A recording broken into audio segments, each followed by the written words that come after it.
Worst car I've ever took on in my entire career. Graveyard Carz in 5, Junk. 4, Wadded and twisted. 3, Should have been scrapped. 2. That car's bad.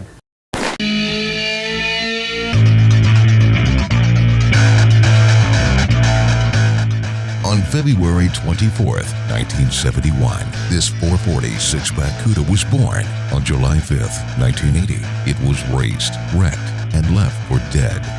Now, 30 years after its demise, Mark Warman and the GYC Ghouls plot to reanimate this long-deceased, lost and forgotten American legend. Ride along as Mark and crew turn back the clock to 1971 and attempt their greatest undertaking yet on this season of Graveyard Carz.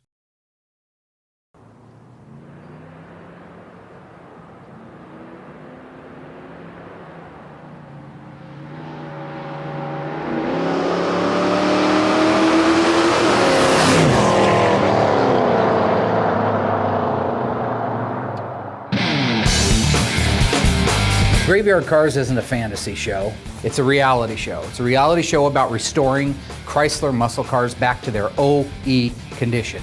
We make them perfect, exactly the way they were the day they left the showroom floor. That takes time, it takes expertise, years of experience. Quite frankly, it takes me. The cars that I restore on Graveyard Carz, they're dead. I don't do cars that need a paint job. I don't do cars that need a little fluff on the interior. In some cases, they've been on fire. They've been hit by a train. They've been sideswiped. They've been buried, burned, blasted. We crushed better cars than these. I'll be using equipment you've never seen in any other television show. We use a frame rack that has the collective ability between 3 towers of pulling 30 tons. It can split your skull open. Reality television is no longer real. You are not going to completely restore an automobile in 7 days regardless of the size of the crew. It's not going to look the way you want it to in a week from that. Every piece of material that you put on that car takes time to cure. If it was 1,000 degrees, maybe you're working on the sun, but here on Earth, it actually takes a lot longer than that for stuff to cure. I don't have a magic wand I can wave over it. I have these 2 meat hooks, which I've been told are like Vienna sausages at the end of my hands.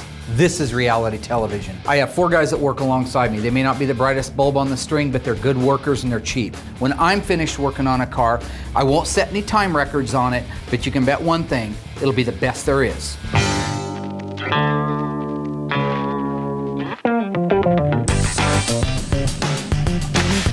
So welcome to the Mopar Mausoleum. Most of these cars are parts cars. There are a few of them that are getting restored, like this Charger.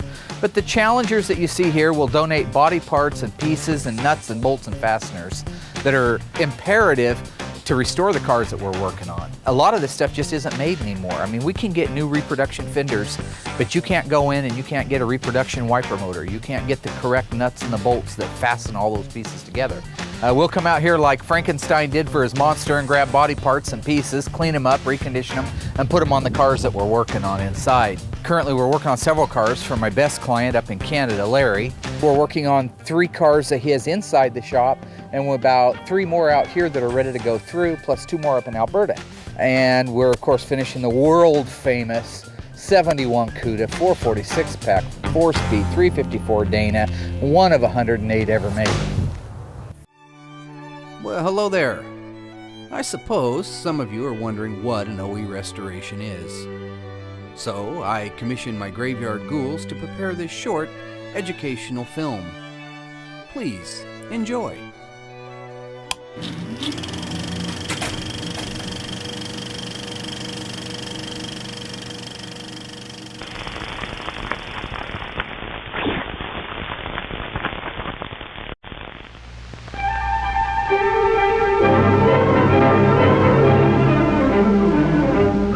From the earliest horse-drawn buggy to Henry Ford's affordable mass-produced Model T, man has sought the most efficient mode of transportation.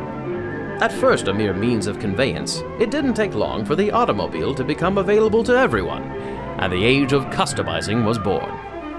From chop to dropped, space to race, and from mild to wild, the automobile has taken many forms. By the late 1930s, the need for speed was quickly transforming the automobile.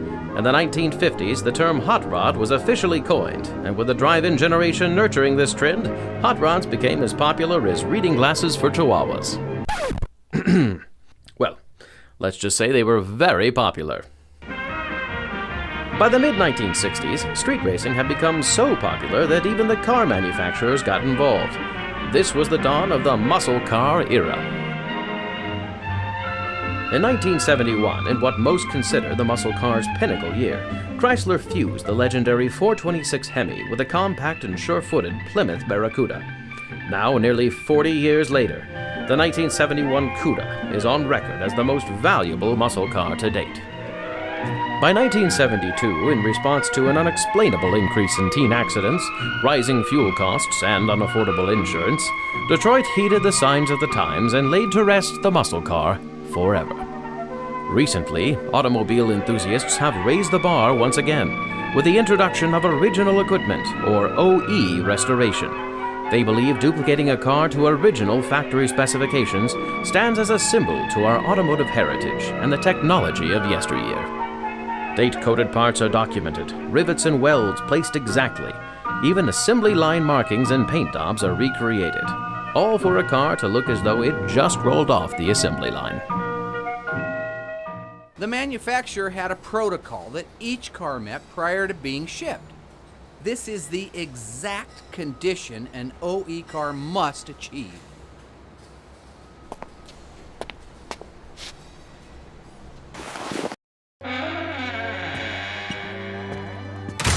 It is this attention to detail that has given Graveyard Carz international recognition as a leader in Mopar restoration. The Red 69 Coronet is supposed to be done February 1st. Tomorrow. This is tomorrow. We might make it.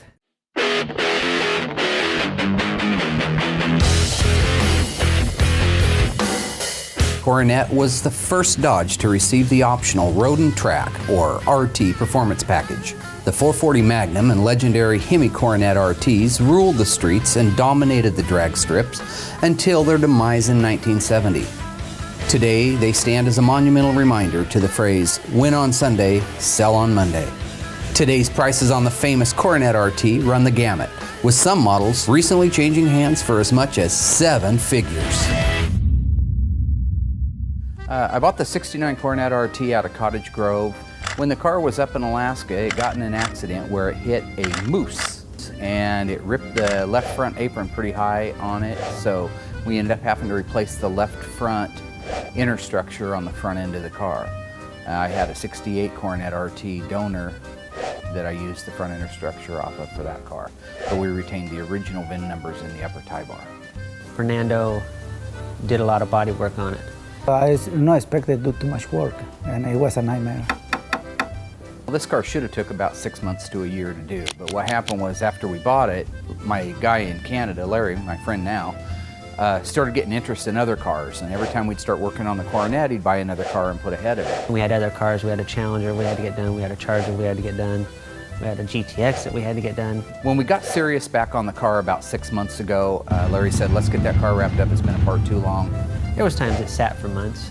We were about 3.5, 4 months into that, which was really about 2 months to 3 months worth of work left when I helped him strike a deal to trade it for a 70 Dodge Challenger RT 446 pack. Mark blamed it on Larry, yes. Larry pulled the plug on the funding of the car. Well, the timeline got shaved considerably. It went from having 2 to 3 months left to having 2 to 3 weeks left on it. The car was not going to be finished or completed in time. It was very tight, very tight. Yeah, it was a setback. We were really scrambling to get that car done on time and meet the deadline. You know, my worst fear was when we started making the pulls on it, that the quarter panels were just going to rip off the car, that the roof was going to pull away from the A-pillars, that the firewall wasn't going to walk out. So it was important, other than Fernando and myself, we're the only ones that have actually done the frame and the unibody work before. So it was real important to get everybody together on the same page of the book, find out exactly where we're going to make our pulls and how we're going to make our pulls. Okay, you see the crease? It's just like your nose right on the side, right there. I don't think that's creased as much as my nose. Actually, So- it looks pretty much It good does image. actually, doesn't it? I have to agree with you on that one. We can't start cutting off old sheet metal with the intention of replacing it while the car is still twisted. So was this car a fog light car or not? Because in '71 it was an option on a was an- Cuda. Are you showing off for the camera? No, I'm just talking to you. Everybody out there already knows that. So it's very important to make those pulls in the right areas so that we can have a square car when we start welding it back together again. Now, does iCar recommend that type of stuff? I don't care what iCar recommends. No, but really, truthfully, here's the good question. Well, I don't think there's any rails? data I'd have on to it. agree with Mark. I don't really. They put sleeves in there. They just tell you specifically how to do it. Like in that case, I'm pretty sure that's how they would do it, like Joe said. He rides on Mark's coattails. Whatever Mark says is good, and he will suck up to Mark and say the same thing that Mark just said, so Mark loves it. And Joe doesn't argue with him. Joe is a good restoration technician on his way to being a great restoration technician. If I told Joe to do something, Joe would do it. But he might come up to me and say, hey, listen, yeah, it's definitely looking in the book and it's not right. Definitely use the 2998 956 radiator. He kind of talks like Rain Man, but. Whatever Mark says and goes, Joe goes along with. F is 440. G, Missed are you a C. talking while I'm talking? Why? You missed a C. I just said C. I said D. Why would I? You did say D twice. I was trying to back you up, but you missed C. And I'm just sitting back there. Well, he is a suck up. Of all the people in the shop that tend to argue with me the most, it's hands down Darren.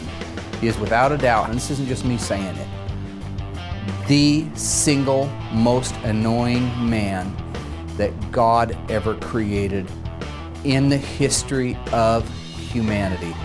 And I know that sounds like an incredibly large overstatement, but it's not. I don't wholeheartedly agree with him on trying to save a lot of these panels. When you're going to splice onto me, what difference does it make if you got 7/8 of the quarter or 100% of the quarter on there to me? When you begin to lose original parts off the car, you begin to lose its value.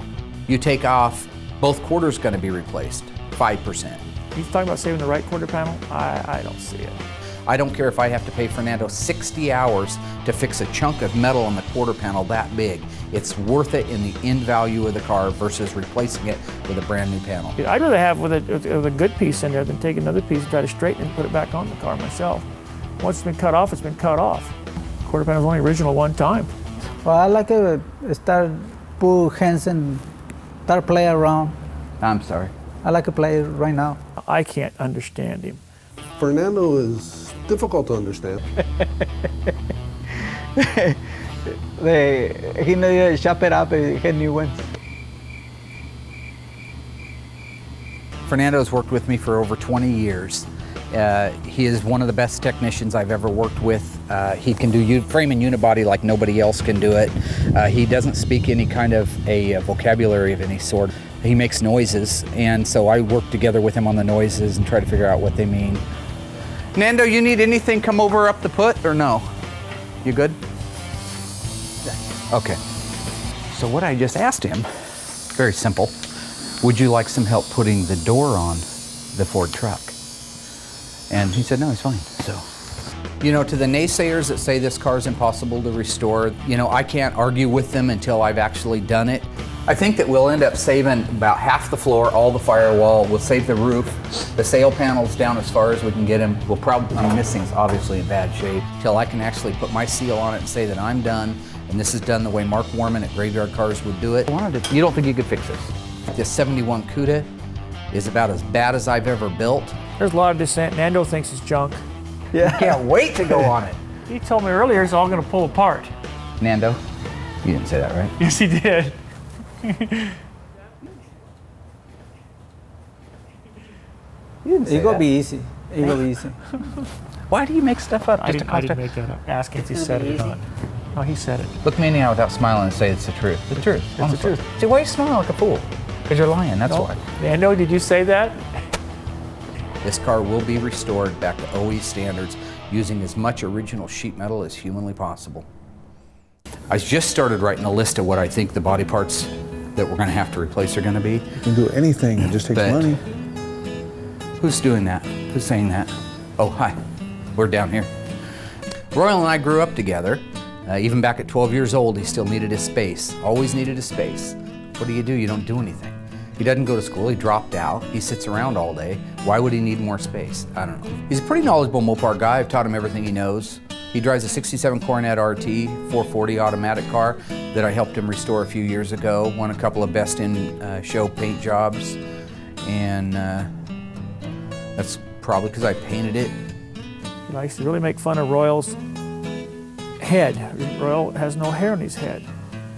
And he calls him Chrome Dome and makes fun of him having a helmet on all the time. And hey, Royal, turn that light off over there, and there's no light over there. It's really the Royal's head with no hair. It just shines. Sure, my shining personality lights up every room. You get as correct as you can get. That's all you do. Right, Ron? Absolutely. There's a shine in here. I wonder what that is. The guy with the built-in football helmet? You know, I don't consider it an insult. I consider it helping people recognize shortcomings that they have that maybe somebody else is too politically correct to point out to them, like Royal being bald. And I bring that up in kind of a humorous fashion, so I don't want to hurt his feelings, so I'll make a comparison to a football helmet. Mark has insulted me on a daily basis. That's part of who he is. If a person looks like an animal or is follically challenged, I don't know, is it bad to point that out to him? Hey, everybody, look at the dolphin. I brought up a picture of Flipper today coming up out of the water with his mouth open like that because I told you he looked like a dolphin. Absolutely. You put a picture of Flipper here. You put a picture of Darren here, and you ask yourself, have you ever seen those two identities at the same place at the same time? The answer's no. You know, it was funny at the time, and I think Darren got a kick out of it. Later he says, why do you call me a dolphin? So I brought up a picture, of Flipper, and it seems to me that there's a strong likeness between Flipper and Darren. I've discussed that with my wife and other people. They just don't see the resemblance. I don't see the resemblance. I look at him and I don't see Flipper, but No, I don't see the resemblance. I see Mark is more like Flipper to me. Because Mark's got a bigger nose. You can almost rest a cup of coffee on there if he's sitting down. It kind of goes out there and down. Yeah, I make Flipper sounds. Darren. No, I cannot communicate with dolphins or the dead or anything, no. And the more surgeries Darren has, the more he looks like a dolphin. He's had 100 surgeries. Has he ever thought about maybe, de-dolphining? I mean, pretty soon we're going to be throwing him in a pool and charging admission. I don't float well. It has to do with bone density, and I really don't like water that well. From the time Larry pulled the trigger on the car deal, I had 2 weeks to get the car done. In reality, there was about 6 weeks worth of work left on it. So here we have this car completely painted by our painter, but apart. We're flying along thinking everything's great. And it isn't until we started bolting the car together that we noticed none of the panels matched each other. You really can't put all the pieces together. You can't put the seats in, you can't put the interior, basically everything. I mean, if you're gonna have to repaint it again. Mark was a little stressed.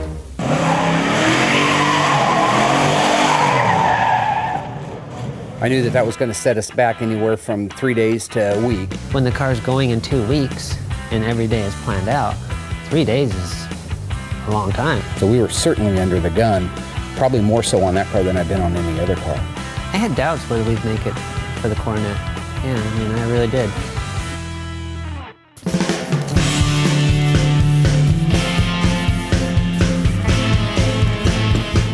When I hung the door on the Coronet, just exactly happened what I didn't want to happen.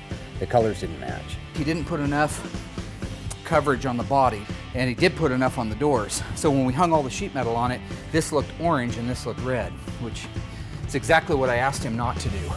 We put the doors on, the fenders on, then you're looking at it as a whole picture, and you can clearly see. I mean, you have a red car and an orange car. To properly do one of these cars, body and paint, it takes time for the Bondo to cure properly, for the primers to cure properly. So when those products cure, they shrink. If we were to force this thing, all the primer, all the Bondo, all the paint, all the base, and all the clear in just a couple of days, 6 months from now, it would be all sucked back and hazed over. It looks like, a mass production cheap paint job. The problem about some of those shows is the camera hides everything. So when the cameras dive around these cars, they look like a sheet of glass. I don't know, maybe they got magic paint. Maybe they got the paint from the same place Jack got his beanstalk beans from. I don't know. All I know is mine takes a lot longer to cure.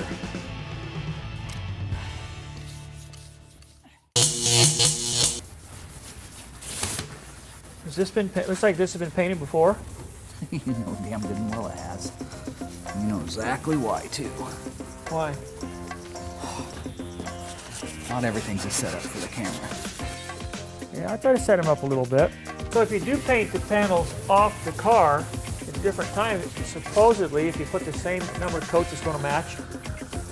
As long as it's covered, whatever that decision is. So what I do is I take the paint and I get a spray out card, which is black and white checkerboard, hold it up to the sun and see how many coats of paint it actually takes to cover it. That's the real answer. If it's 10 coats, it's 10 coats. It's not magic paint. It doesn't have a brain of its own and say, oh, we should match, because Mark didn't want it that way. It would have been a lot faster if the paint had matched. Yeah, I mean, it sets you back quite a bit because you have to re-prep everything. It's a pretty color when it's all done. Just a beautiful color. If somebody orders it from the factory, like say they go into Dodge and they order the car, say I want a coronet, but I want it all red. Would that still be a factory car and not custom? Custom is something that's done after the manufacturer's completely done with it. Yeah. So yeah. But if you order it from the factory, custom. You could walk into the factory in 1970 and say, I want a pink Cuda 440 4-speed with white interior and a white stripe on it. And as crazy as that sounds today, that is a factory car. It's also a very rare car. The paint code is FM3, Foxtrot Michael 3. You gotta give him credit, you know. He knows more about this stuff than I do. And they say pink cars are the lowest demographic made, except in the AAR and the TA. They actually made quite a few of those. But you don't know if this car was special ordered like this or just came like this. Can you actually work? Who are you talking to? Well, I just see you kind of walking around over there. Would I consider Mark to be a motivator of people? No, not really. No. Doesn't seem to work on me. Okay, we're about done here. Yeah, because I think... I got to have this thing in the booth.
Rain Man, make sure you get that 71 Barracuda up on that hoist for me, though. Consider it done. Yeah, consider it done.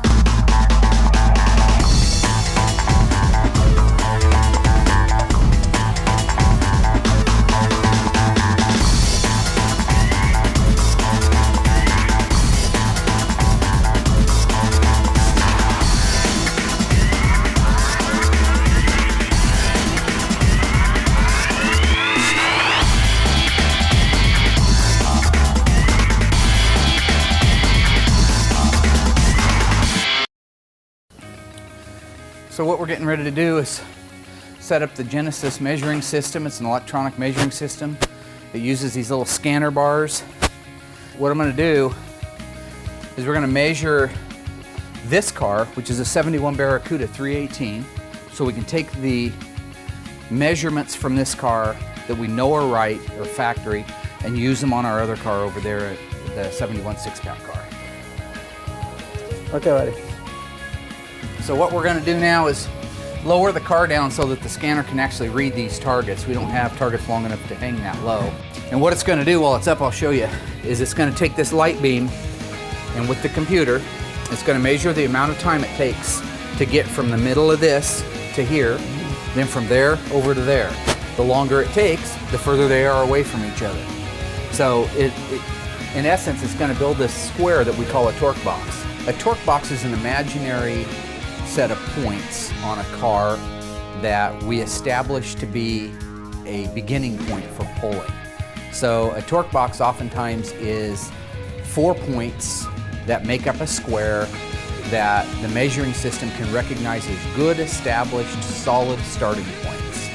Because if a car is all wadded up like this, it's hard to hang targets somewhere, and if you did hang them, the numbers that it would send back to the computer would be erroneous. So you have to get the car square and flat in a good torque box before you start making the pulls and before you start measuring out the rest of the unibody on it. Most guys who have ever restored a car will tell you half the fun is the hunt.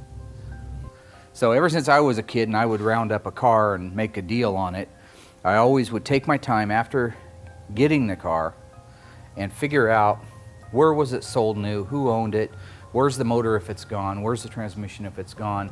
Today it's not just about the fun of it, but can also add to the value of the car.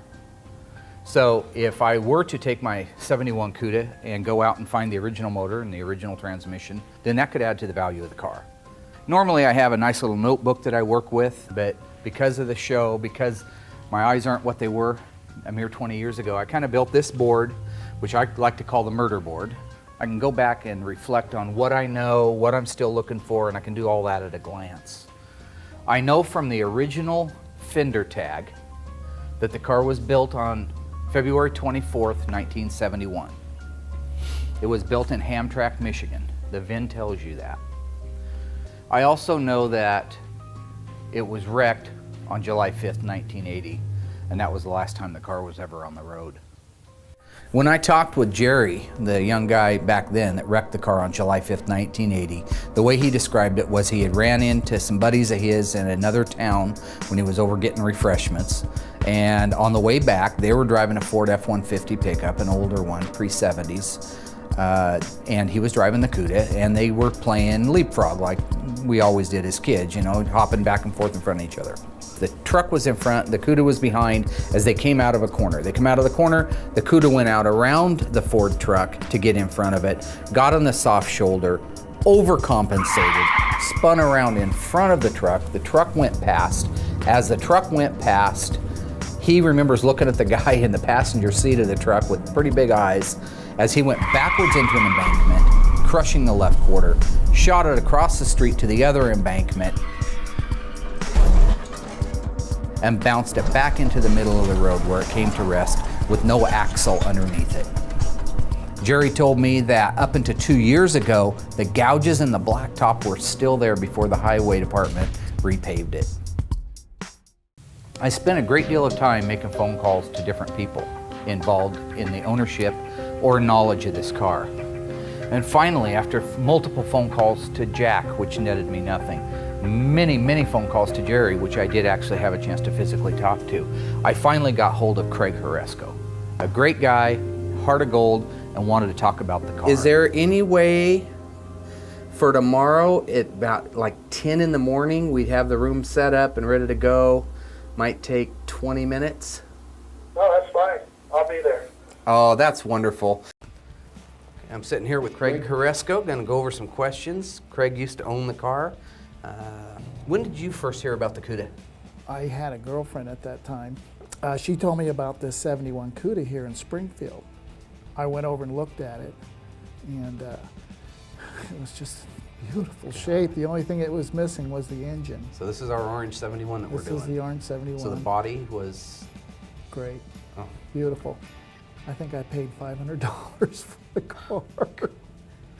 Yeah, if you add some zeros to that, you're pretty close to what we paid too. Yeah. Not bad.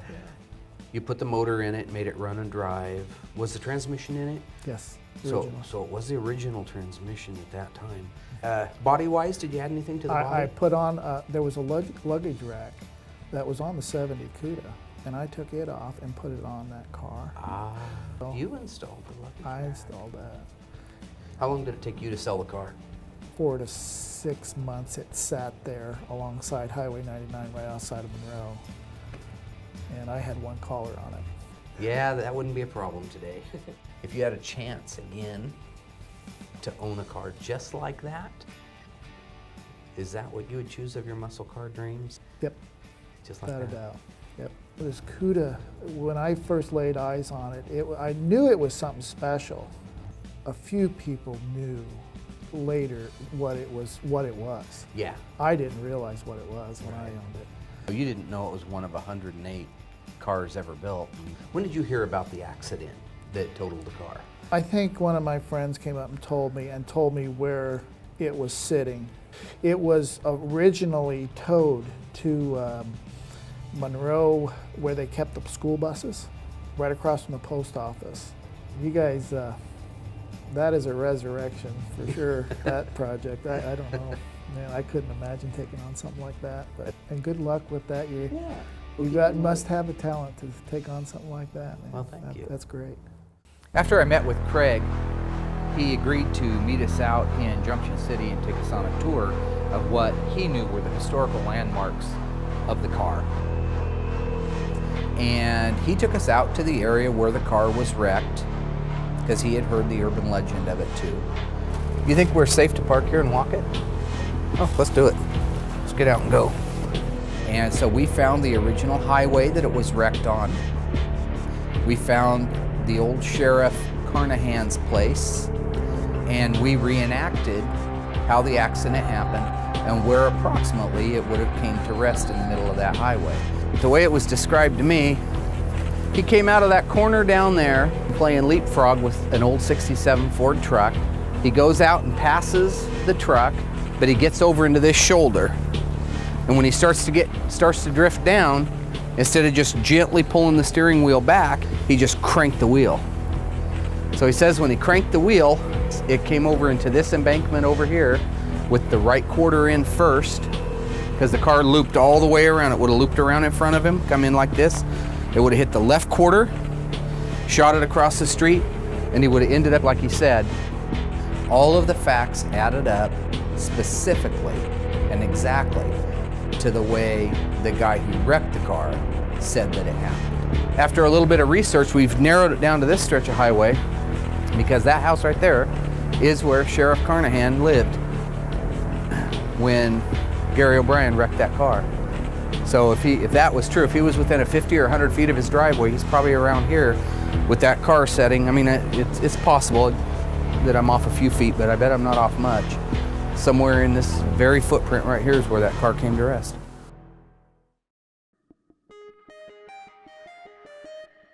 Part of restoring the car to me is knowing where it started.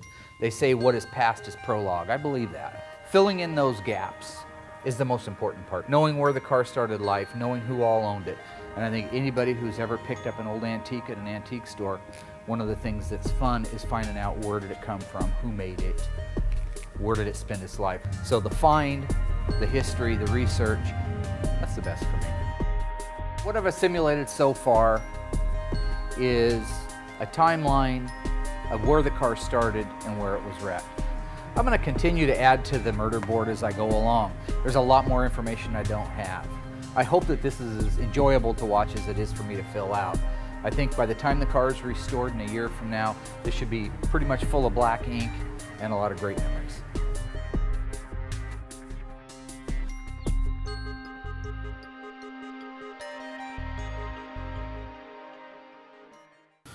Should be a lamb fry, and go hang this over there in the other target for me. What is a lamb fry? The car was too narrow, so one of the first things is it has to be the exact same torque box as the factory specifications are. It just pushes in. It's supposed to face a certain direction? Yeah, they have to face towards the scanner. And where's the scanner going to be? Where it is right now. Okay, I didn't see it there. Yeah, I could see where you might not. All right, turn it around to face the scanner.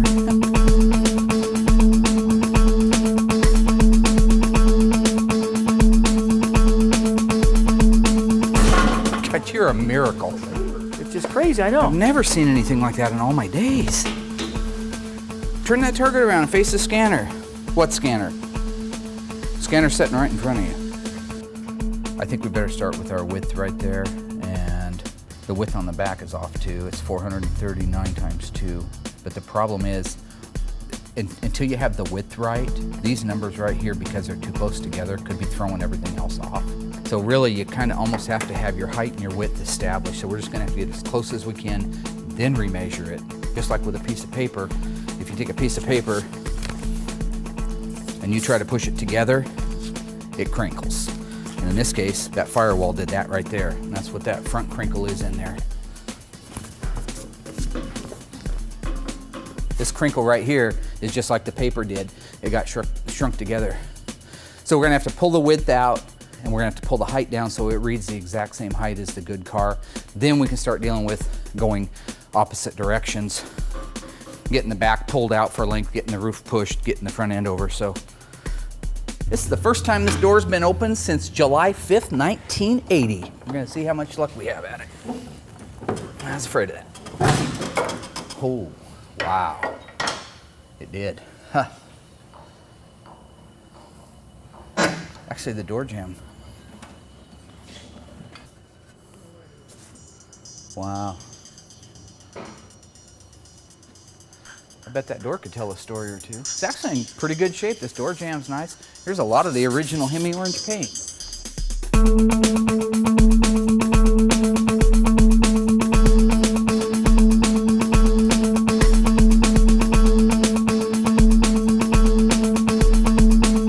With this snatch block in place right here, we should be able to pull this rail both this way and down to a point where we'll have the right height for this pinch weld stand to go into.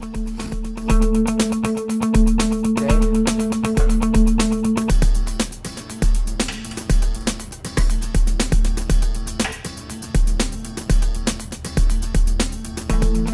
It needs a half an inch down. I need another pull. Yeah, do it when I'm walking behind it because I like my face torn off. If you could. That's one of the things I try to tell them always, be careful. There's no careful. You see the hat? There's nothing in that hat. So while we had pressure on it, the firewall, it was nice that we could get in there and we could stress relieve the firewall where that big crease was. We got in there and we worked that around and that pulled out very nicely. You could watch it actually from the very front of the car as we were loading it up.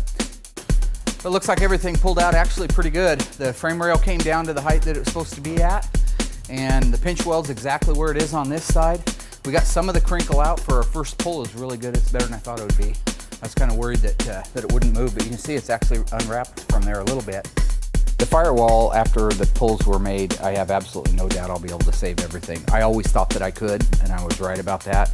Some of the skeptics that roll their eyes and do their little huffy puffy things through their lungs were wrong again, and it was obvious as it was coming out that there was a bit of jealousy in their faces. You could see it. If you guys ever caught them, if you go around the car and you kind of catch them back, you'll see that they're hiding their green color of envy because they know I was right. Mark walks around, he walks with his chest way up here and lowers his voice. And he's almost like that Hell's Kitchen guy, whatever his name is. Mark abuse people very bad, constantly, 24 hours. Is the way that he is. Right there. You're a fool. First off, you know that's right now, you know you're going to be pushing me out. I can feel. something's going to push you out. His nose is so big, every time that he lies, he will be growing. And I'm Pinocchio. Yeah. I'm the f***ing character from Disneyland, whatever. I never got to go. My dad died when I was 12. But if I had, I know that it's some kind of fairy tale about this doll that tells lies and his nose gets bigger. Is that what you're saying? You're saying every time I tell a lie, my nose gets bigger. I met with him. Nose. Never see your face in the mirror. Have you ever seen yours? You look like you've been chasing parked cars. He says, you know, like, grab your stuff. You mother. So I get close to a mirror and I can't see my own reflection? Yeah, he's the devil. That's the problem, buddy. The problem is the kakabuku? Yeah, put up with that bull. What are you laughing about, you f***ing dolphin? Good job, Nando. Nando held his ground. That's bull. He didn't. He held it good. Shut your face.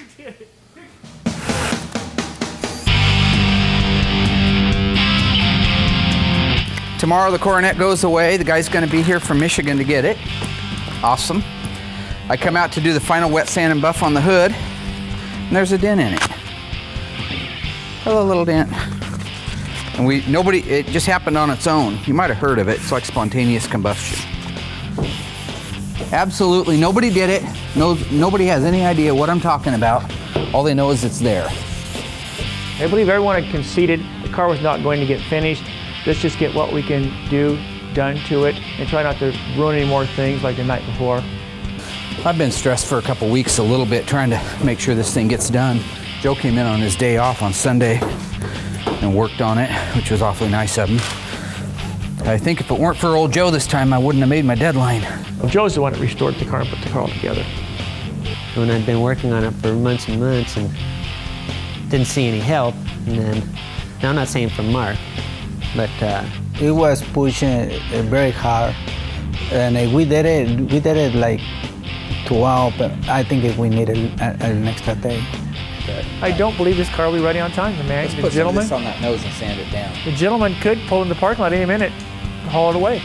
He's either got to stay overnight, a couple nights, or take it unfinished. Why don't you open up the doors necessary for us to be able to go over there and get that hood, set us up with the air ratchet, and are those 9/16 or half-inch bolts? On the 69 B-body. They have? I believe they're 9/16, but thanks for playing. It doesn't matter, does it? Thanks for playing. Should I or should I not question the knowledge of the Great One? Hey, Darren, grab that cardboard box and bring it over here. I need to clean the bottom of this hood. Which box are you talking about, Mark? There's a large flat cardboard box in there. You know that in that room right there. A large cardboard black box. You really see a large cardboard black box? One guy will hold it while the other one washes it. No, I don't see it. The camera people don't see it. He said it's in this room. Large cardboard black box in this room. I don't see it. Nobody sees it. Does that look black to you? Does it look flat? You know, no knowledge. It's like a girl on the range. Part of the can started screaming. I don't know what language Nando speaks. It's not English, it's not Spanish, it's not Spanglish. I think he's got his own little language he speaks, his own little book. Most of the time, I just agree with whatever he's saying. It seems to work. Whatever, because he usually doesn't talk bad. So whatever he says, I agree with it, and it seems to work out okay. Take your time, Nando.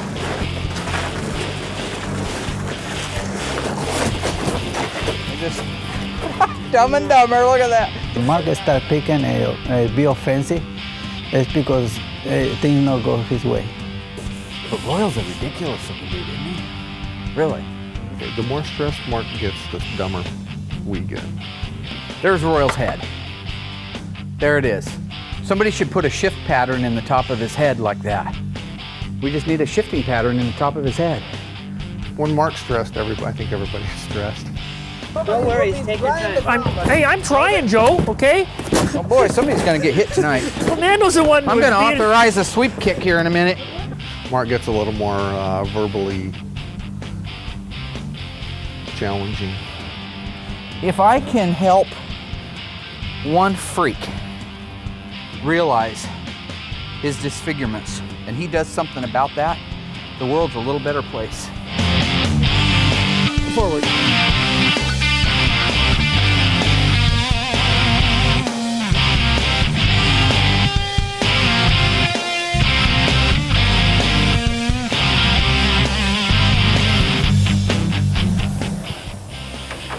Well, the kid was wrong. Not started? No. Yes, it is. No, it's not a 9/16. Oh, I was right. Yeah. You want to say that again? To the camera? Oh, God damn it. What do you want? There's always fine-tuning to do after you get it put together. And we don't really have much time for fine-tuning right now. I really didn't do much. I painted a few bolts, handed a few tools, did a few things, terrorized, tormented people like I normally do. I'll never do one again. I'll never do one of these. Absolute misery. All it's been is misery. All the way through.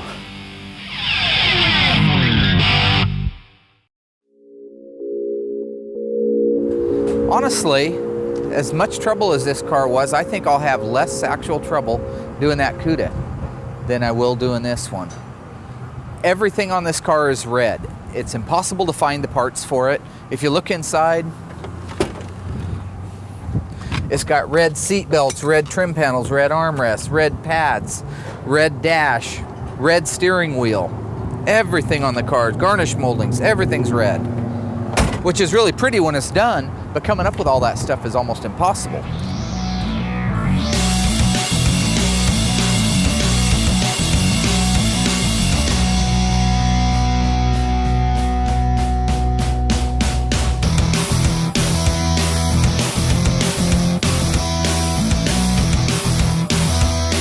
The guy got here around noon on Saturday, and the Challenger that he brought out was in pretty good shape. I mean, there's a lot of little things on it. It's kind of like our Coronet. There might be some things on it that you do differently if you had a little more time.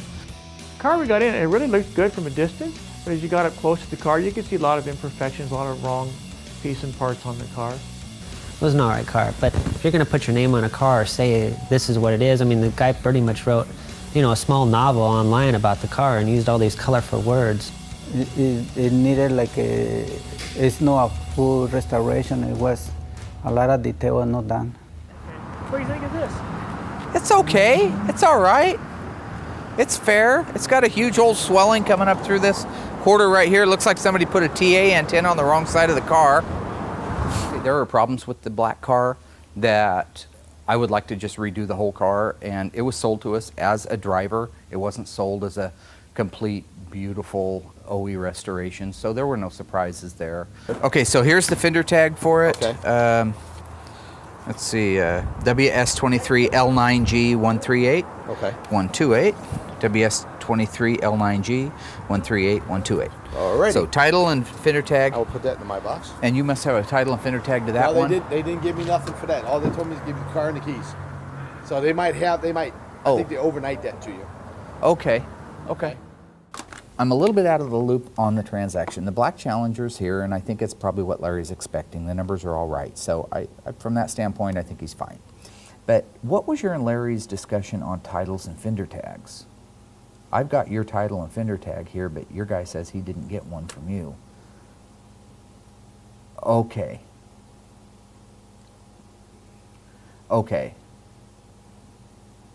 Then I better do the same thing back to you, huh? And you didn't send them?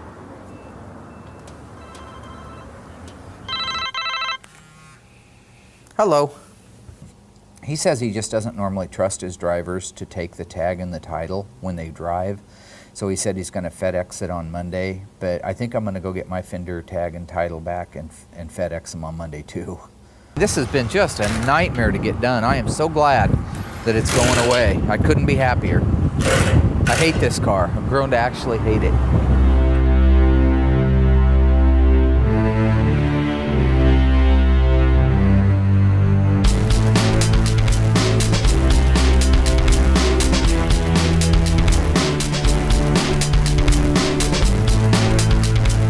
This is what I do. Everybody's saying, oh, you're not going to make that car. You're not going to make that car done. It's not going to be done by D-Day.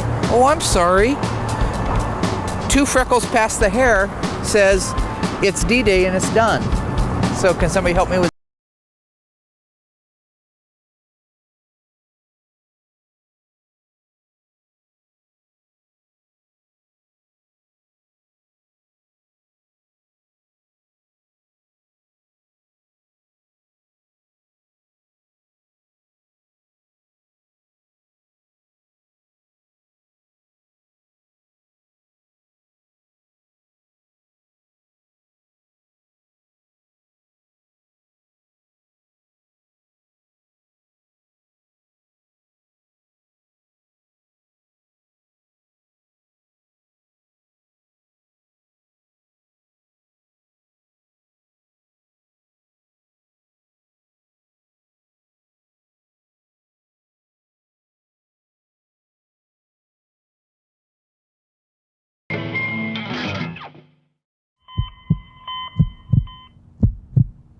right here. So the car goes along like this, and it hits, when he loses control, it hits this embankment right here. That's where the problem started to happen for him, but at 100 miles an hour, he can't do much about it. So he's going along, left quarter panel gets hit. That flips it around to the other side, gets hit. Then it ricochets him, according to his words, across the street over into the other embankment, which is what made the left-hand quarter go up. Right, well, okay, hi. The car's still here. So the left-hand front apron gets pummeled into it, ping-pongs it back over to the middle of the road where it comes to a complete rest. Okay, now what do we got to do? We got to duplicate those pulls. We got to grab it on the right. We do. Talking about. Okay, you're not going to pay attention. Let's just go start working on it. Let's do that. I don't understand. Simple thing. Yeah, but we're still going to go ahead and walk out the door. So we're done, right? Hello, let's roll. You got work, man. Okay, that's good. Now go to the right. I'm over here. Yeah, that's good. There we go. Darren, put your little feet together. Yep, you're gonna go eat. That's nice.